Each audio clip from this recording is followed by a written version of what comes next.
You're watching 11 Alive Morning News. 11 minutes of nonstop news starts now. Breaking news this morning, Cobb County Police say one of its officers shot a driver who was armed during a traffic stop. We're live with what we learned while you were sleeping. Rain is coming to an end this morning, but it will be back as we head into the afternoon. In fact, it will be more widespread, maybe even a couple of thunderstorms as well. We'll talk about it in the full forecast coming up. Georgia Power trying to help customers save money, why it's giving customers a credit and when. Breaking news as we kick off your 11 minutes of nonstop news. Cobb County Police says one of its officers shot an armed driver on I-75. That driver is now at Wellstar Kennestone Hospital. Molly Oak is also there. Molly, what have you learned about the shooting? Well, Cheryl and Aisha, the investigation now in the hands of the GBI after a traffic stop turned into an officer shooting the driver. That driver now here at the hospital this morning. Cobb County Police telling us it happened last night around 10:20. They say it happened when an officer did a traffic stop on 75 South near Delk Road. Police say the officer went up to the vehicle, saw the driver had a gun, and then the driver made a movement toward that gun.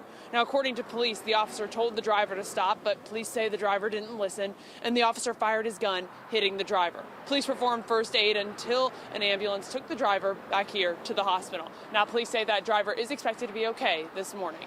Back to you all. Molly, thank you. Well, your Georgia Power bill could be cheaper. Yeah, the company says is going to give customers a credit in March. Georgia Power says it's going to apply to customers who had active accounts last year. Not everybody will be eligible, and the amount of the discount is going to depend on how much energy you use. Former Clayton County Sheriff Victor Hill will learn next week how much time he'll spend in prison. Federal prosecutors are recommending a sentence of nearly 4 years. He was found guilty last year of violating civil rights of inmates at the county jail. This morning, we're learning more about new federal complaints filed against Wellstar, claiming it's giving preference to communities with higher incomes. It comes after a shutdown of the Atlanta Medical Center and another facility in South Fulton. Local officials are filing civil rights complaints with the Federal Department of Health and Human Services. They say the recent closures impacted minorities. Complaints also accuse Wellstar of skirting tax laws as a nonprofit. In the last 5 years, we've been noticing earlier higher pollen counts, and this year we've been actually at its earliest. We're noticing it and we're feeling it. There is pollen everywhere. You just heard from Dr. Lily Wong from Atlanta Allergy and Asthma. They say the pollen counts haven't been this high this early in 30 years. For more tips on what you need to know to make this early allergy season more manageable for you, stick around for the Today Show. It is coming up right after 11 Alive Morning News. And that was a look at your top headlines. All right, a little rain to wash away a little pollen. Yeah, cooler temperatures will help as well, but they'll come back on us. We're just starting this, folks. The rain helping out this morning, but it is fading away from us. That will continue to fade away, and we'll catch a break, and then more will pop up as we head into the afternoon. Temperature-wise, starting off in the 50s. We'll hit 56 by noon, on our way to near 60 for an afternoon high, and that would be below our average for this time of year. The first time doing that in a while, right? We've been seeing those temperatures well above our average, hitting near record warmth for the last couple of days. You're looking at rain back off to the west of us. It is also starting to fall apart just a little bit, but I do think it will hold together enough to bring us another shot for rain as we head into the afternoon. After 2-3 o'clock, we'll get some widespread showers into the forecast area. Cool enough that we're not worried about much of the way of thunderstorms or any severe weather around. Here at the surface, we're looking at high pressure up to the north of us. Got an easterly flow coming into the area. Again, with the rain that's out there right now, this is being caused by an upper level disturbance that moves through, catch a brief break, and then more will move in as we head into the afternoon. Looking at a 60% chance for the rain today, 50% chance by tomorrow morning. By the afternoon, that will clear out. We'll get the sunshine back in here for Saturday, but don't get used to it because the rain comes back to us on Sunday and will linger into Monday morning. And our temperatures will remain on the cool side as we head through the weekend, and even cooler as we head into next week. Show you that in just a minute. Here it is, our forecast track model. You can follow along with me with the time right there at the top of the screen. Shows the clouds in place and remain in place through about noon. Once we get past 2-3 o'clock is when the widespread rain will come back to the area. Some spots will see some heavier pockets of rain, and they'll be off and on heavy at times, even as we head into the evening. Look at that. Some very heavy rain coming in. Again, a thunderstorm or two certainly possible, but nothing severe for us. Temperature's just a little too cool for that. This will linger right on into Friday morning. By the time we get to Friday mid-morning and into the afternoon, a lot of that rain will subside down to the south of us. We'll start to see some clearing taking place. I think we'll even get some sunshine in here before it sets on Friday, which will set us up for mostly sunny skies to start off the day on Saturday. Late, we'll start to see those clouds increasing once again, and that will bring the rain back to us as we head into our Sunday. Now, let's focus on the weekend a little bit here. A couple things going on. First of all, Saturday, the driest of the 2 weekend days.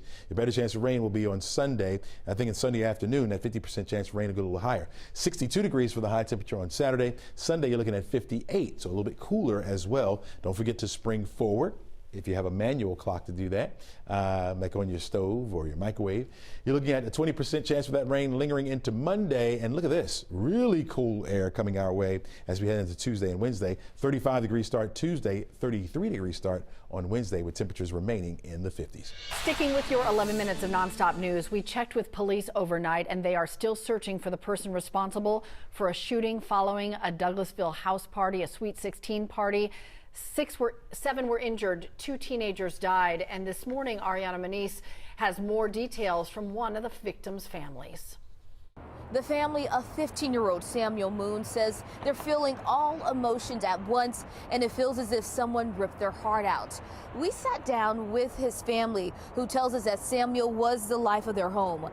Now, Moon was spending the night with a friend the night of that party, and when the gunman opened fire in the crowd, Samuel's uncle says he was running for his life when he was hit by a stray bullet. The family says they're still in shock and they cannot believe they're now planning his funeral. They remember Samuel as a young man who was always smiling and laughing, and his infectious personality touched everyone. And we have more from that family on 11alive.com. We are thinking of them this morning. This morning, Clayton County Schools is launching a new plan to address the spike in fights and violence. It includes creating spaces on campus to separate students dealing with disciplinary issues. The district says opportunity rooms will be virtual learning spaces, offering elementary students resources and help instead of sending them home. The district also has secondary schools to accommodate high school students. Leaders say they're also working to offer kids safe after-school options by bringing back basketball programs and adding golf and other activities. This morning, students and parents are sharing new concerns as Atlanta Public Schools considers rezoning for 3 schools. We have them listed on your screen here. The district says it needs to address overcrowding, but during a meeting last night, parents said there has to be another answer.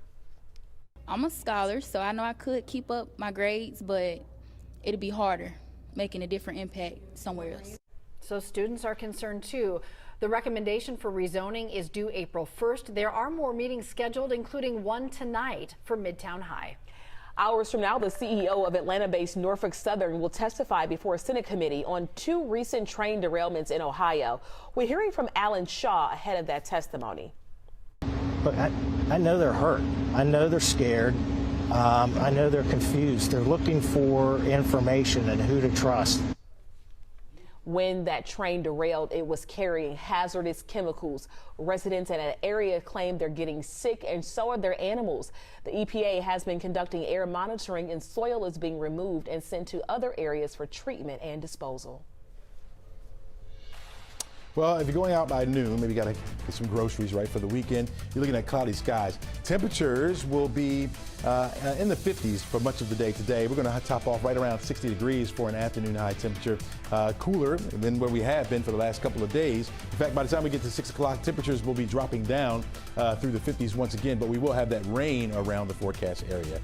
As we take a look at our 7-day outlook, it does show a break by the time we get to Saturday, but then by the time we get to Sunday, that rain will return. We'll give it a 50% chance, mainly during the afternoon, and then look at these cooler temperatures. By Tuesday morning, only 35 degrees to start, 55 for the high, 33 for a start on Wednesday morning. We'll get up to 58 degrees for the high with the sunshine returning to our area.